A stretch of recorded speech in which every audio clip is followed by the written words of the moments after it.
Hello everyone guys, आज के इस वीडियो में हम बात करने वाले हैं यूट्यूबर्स को आईटीआर कब भरना चाहिए, आईटीआर भरने पर कितना टैक्स लगेगा और अगर यूट्यूबर आईटीआर नहीं भरता तो भाई क्या हो जाएगा। तो भाई आपको प्रॉपर इन्फॉर्मेशन मिलने वाली है, तो इस वीडियो को आप पूरा देखते हैं। चलिए वीडियो स्टार्ट करते हैं। तो देखिए, सबसे पहले बात आती है कि भाई आईटीआर कब भरना चाहिए। तो देखिए, आईटीआर का रूल ये होता है कि अगर आपकी इनकम 2.5 लाख से अधिक है तो आपको आईटीआर भरना चाहिए, और अगर 2.5 लाख से कम है तो फिर वो आपकी चॉइस है, आप भरना चाहें तो भरें और ना भरना चाहें तो ना भरें। लेकिन 2.5 लाख से 1 रुपया भी ज़्यादा होती है तो भाई आपको आईटीआर क्या है, ज़रूर भरना पड़ेगा। तो भाई ये तो गवर्नमेंट की रूल्स हैं कि भाई अगर आपकी इनकम 2.5 लाख से ज़रा सा भी ज़्यादा है तो आपको आईटीआर क्या है, भरना पड़ेगा। अब यहाँ पर बात ये आती है, जब हम आईटीआर भरेंगे तो उस समय क्या क्या टैक्स लगते हैं, टैक्स की क्या लिमिट होती है। तो भाई देखो, मैं आपको बता देता हूँ। अगर 2.5 लाख के अंदर इनकम है, तो भाई 0 टैक्स लगेगा, मतलब 0% टैक्स लगेगा, मतलब कुछ भी टैक्स नहीं लगेगा, जिसको कई बार हम लोग निल आईटीआर भी कह सकते हैं, NIL निल आईटीआर भी कह सकते हैं। अगर आपकी इनकम 2.5 लाख से 5 लाख के बीच में है, अगर आपकी इनकम 2.5 लाख से 5 लाख के बीच में है तो फिर आप पर लगेगा 5% का टैक्स।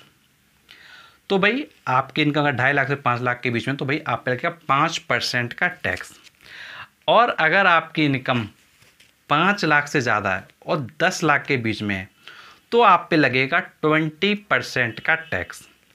और अगर आपकी इनकम 10 लाख से ज़्यादा है तो आप पे लगेगा 30% का टैक्स।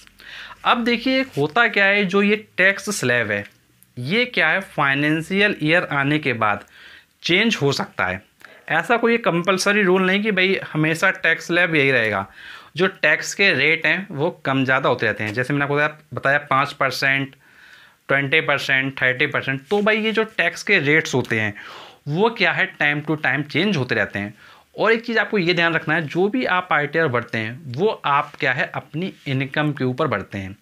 अब देखो, कई बार क्या होता है, लोगों को यही नहीं पता होता कि भाई इनकम का क्या एक्चुअल मतलब है।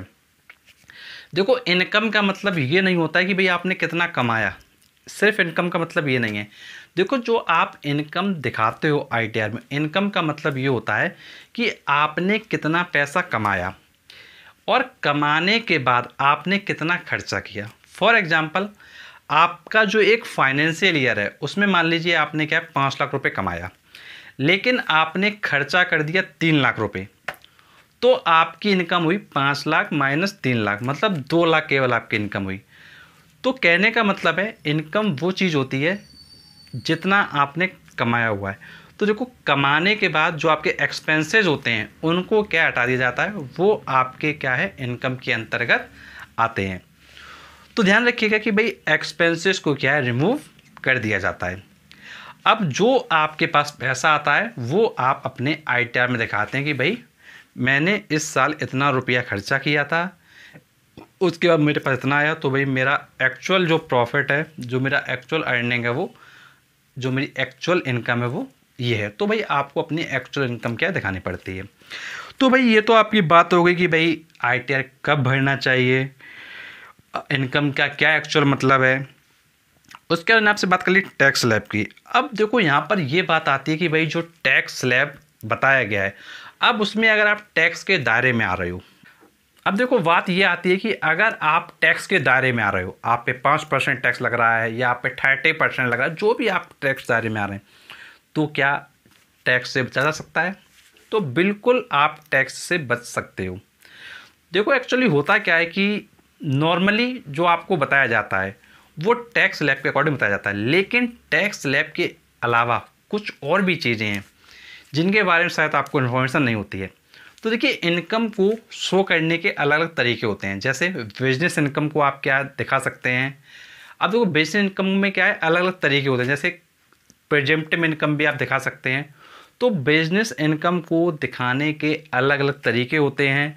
जो भी आप इनकम करते हैं उसके अलग अलग तरीके होते हैं, और उन अलग अलग तरीक़ों से आप क्या है, इनकम टैक्स की तरफ से क्या छूट पा सकते हैं।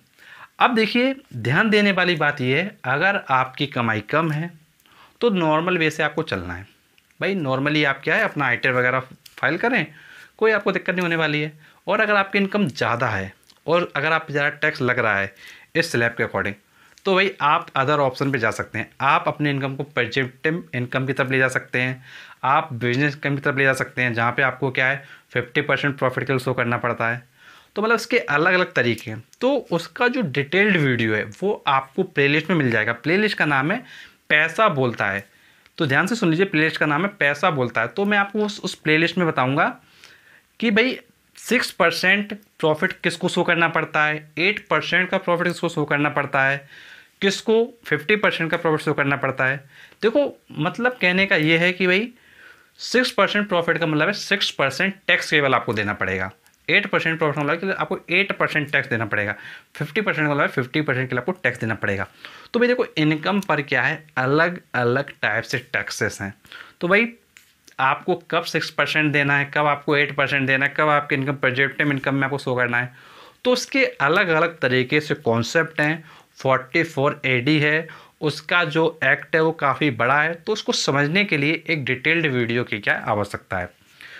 तो इनकम को आप क्या है अलग अलग तरीके से क्या रिप्रेजेंट कर सकते हैं। अब देखिए यहाँ पर बात ये आती है हमको क्या करना चाहिए। तो भाई इनकम को आपको अपने अकॉर्डिंग जो आपके एक्सपेंसेस हैं, जो भी आप कमा रहे हैं, उन चीज़ों को समझते हुए आईटीआर में किस चीज़ को चूज करना चाहिए वो चीज़ आपको समझना बहुत ज़्यादा इम्पोर्टेंट है। तो इसलिए मैं आपको एक डिटेल्ड वीडियो प्रोवाइड करूंगा जिसमें 44 AD को भी समझाऊंगा बहुत अच्छे से, और कम्प्लीटली जो टैक्स का जो सिस्टम होता है वो भी आपको डिटेल में समझा दूंगा। तो बस प्लेलिस्ट में आप जाना ना भूलिएगा। प्लेलिस्ट का नाम फिर से बता देता हूँ, पैसा बोलता है। तो इस प्लेलिस्ट में आपको डेफिनेटली वीडियो मिल जाएगा। अब देखिए इसके बाद यहाँ पर बात ये आती है कि भाई अगर आईटीआर फाइल ना करें तो क्या होगा। अगर आईटीआर फाइल ना करें तो क्या होगा, तो देखो अगर आपकी इनकम 2.5 लाख से कम है, आईटीआर फाइल मत करो, कोई भी दिक्कत नहीं होने वाली है, कुछ भी प्रॉब्लम नहीं होने वाली है। लेकिन अगर इनकम 2.5 लाख से ज़्यादा है, अगर इनकम 2.5 लाख से ज़्यादा है तो भैया आईटीआर फाइल करना कंपलसरी है, अदरवाइज़ इनकम टैक्स का नोटिस भी आ सकता है। और देखो एक चीज़ और ध्यान रखना, सपोज करो आप यूट्यूब से कमाई कर रहे हो या कुछ अदर इनकम सोर्सेस आप कर रहे हो और आपका जो पैसा वगैरह है वो आपके अकाउंट वगैरह में आ रहा है, आपके अकाउंट में क्या है भाई साल का मान लो 4 लाख रुपए आ रहा है या 5 लाख रुपए आ रहा है, और आप कह रहे हो भैया मेरे एक्सपेंसेस तो 3 लाख हुए या मेरे एक्सपेंस तो भाई 2 लाख हो गए, तो भाई मैं तो क्या है टैक्स दायरे में नहीं आ रहा हूँ, मेरी इनकम तो भाई क्या है 2.5 लाख से कम है। लेकिन एक चीज़ ये ध्यान रखनी है कि अगर आपके अकाउंट में पैसा आ रहा है, अगर अकाउंट में पैसा आ रहा है भाई आप इतना पैसा का ट्रांजैक्शन वगैरह कर रहे हो, तो उस केस में भी आप आईटीआर ज़रूर फाइल करें। उस केस में भी आप आईटीआर आपको ज़रूर फाइल करना है। उस जगह आपको दिखाना है कि भाई 4 लाख रुपए आपके अकाउंट में आया या आपके अकाउंट में 5 लाख आया, आपके अकाउंट में 8 लाख आया, जो भी आपके अकाउंट में पैसा आया वो आपको दिखाना है। और उसके बाद आपको क्या एक्सपेंसेस दिखाना है आईटीआर में। उसके बाद आपको क्या अपनी जो एक्चुअल इनकम है वो दिखाना है। तो इस केस में आपको आईटीआर का ज़रूर और ज़रूर फाइल करना चाहिए, अदरवाइज़ आपको इन फ्यूचर प्रॉब्लम हो सकती है। तो अगर आपको कोई भी प्रॉब्लम है, कोई भी डाउट है, कुछ चीज़ समझ में आपको नहीं आती है, तो आपके पास नीचे कमेंट बॉक्स है, कमेंट बॉक्स में आप अपनी प्रॉब्लम को पूछ सकते हैं। और ऐसे वीडियो देखने के लिए आपसे रिक्वेस्ट है कि आप चैनल को अभी सब्सक्राइब करें, नोटिफिकेशन दबाएं, क्योंकि आपके लिए और भी हम ऐसे लेटेस्ट वीडियो लाते रहेंगे। Thanks for watching our video.